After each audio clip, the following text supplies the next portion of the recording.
Hi everyone, in this video we're gonna see the best MySQL clients that you need to use instead of like Workbench, maybe the Postgres SQL, maybe you're using other tools like the VSCode extension or MySQL VSCode extension. You need to ditch all this for this particular tool. I've been using this for like more than a month right now, and it's just so sweet. It is totally open source and absolutely free, and it has this kind of like familiar design to the VS Code design.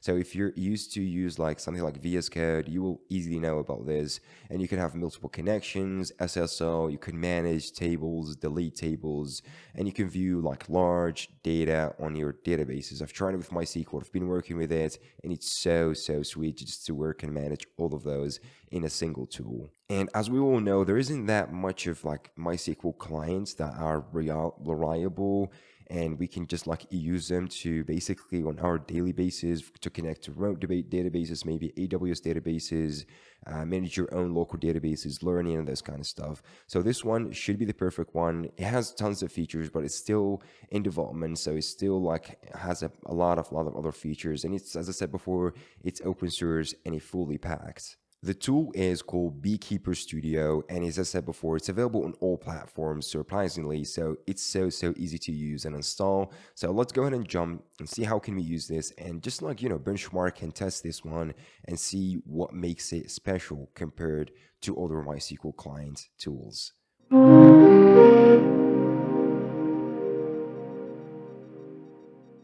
So what is the Beekeeper-Studio? The Beekeeper-Studio is an open source SQL editor. It doesn't do the NoSQL stuff. It only takes care of SQL. I'm not sure if this is a feature or something, but this is actually the website in here. And it's a fully open source. It works on so many platforms. As Chris in here, have it on Linux and it runs perfectly, but you can do it on Windows as well, maybe Mac as well. It worked perfectly, and it has so many features. You see in here different themes. It has like the auto connection with SSL. You can view as many data as you want, like a large databases. They can be viewed in here without the corruption or like the fuzziness on the screen. And as you see in here, I've already installed this. So if I open this, you see this is what the screen you get. For you, you're gonna find an empty one because you don't have any saved connections at first. But most of the times you want to save some connections in here. So you can start by selecting the connection type in here. There are so many stuff like the SQLi, Postgres, MariaDB.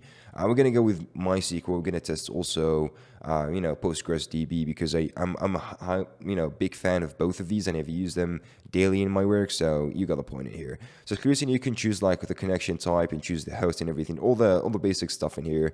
And it has even SSL, so you can provide your own certificate if you want to. So you can go to like choose file and do choose the certificate for the SSL connection, and you're good to go for this one. And you can save the connection in here with a connection name. It's going to be showing up in here, and you click connect. Or what I like as well is actually the colors.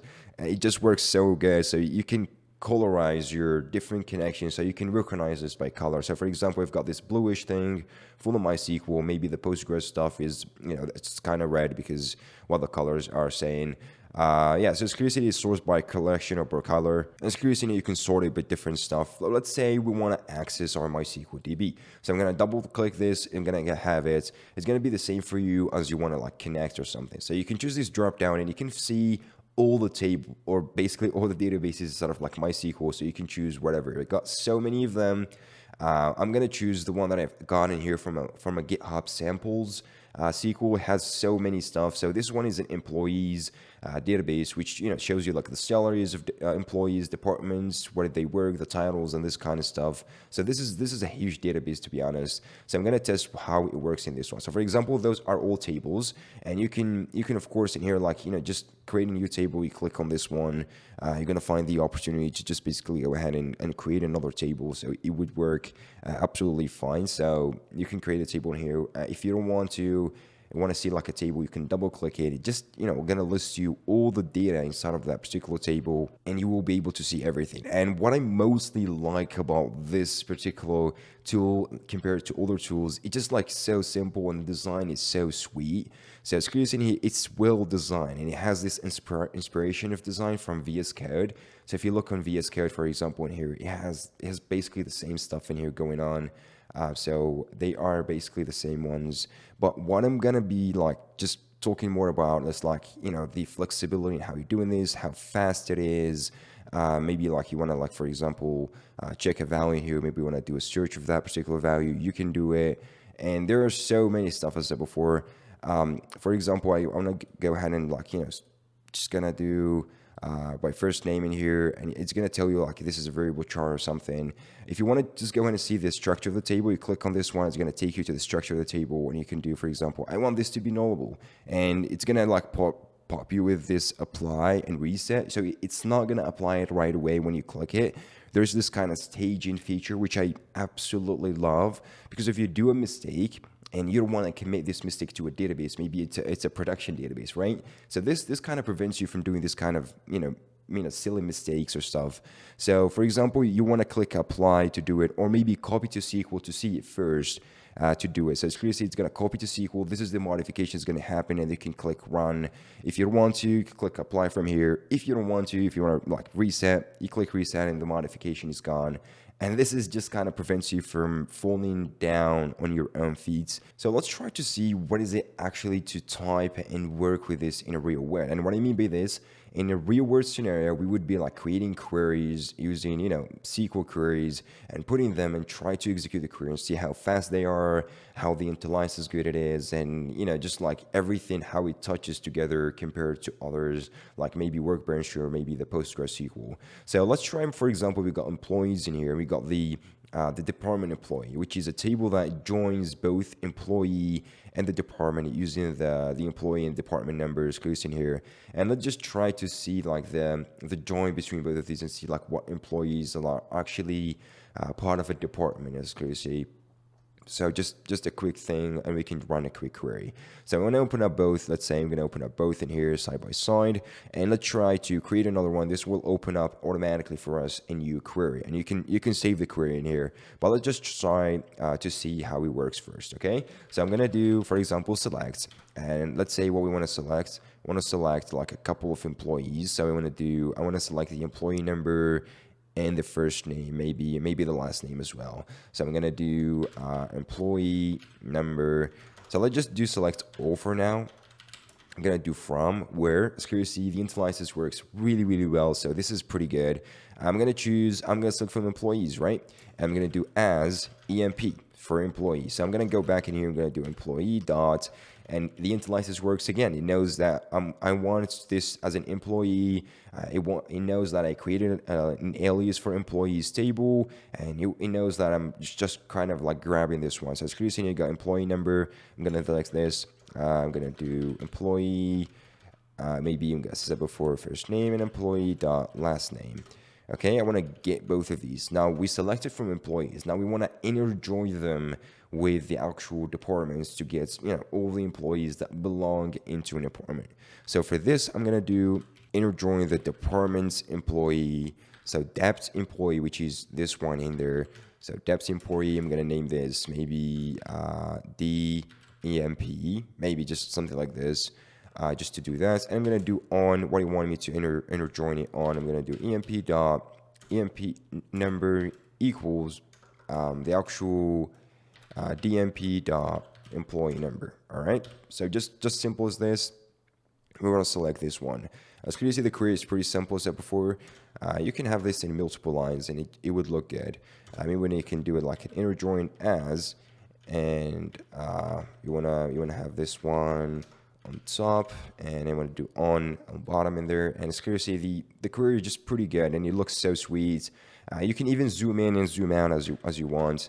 So just with no effortless or something like this. So I'm gonna click run. Maybe you can do Control Enter to quickly run the queries.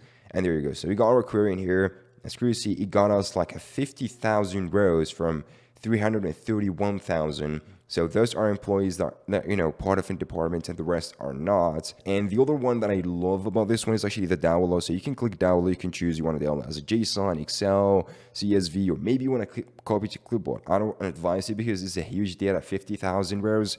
No, I don't want that. I want to just, for example, save it as a JSON, and I want to just, like, for example, want to save it there. If you want to go ahead and look. So this is the JSON in here. We want to go ahead and open up the JSON. And there you go. So this is what it looks like for our JSON.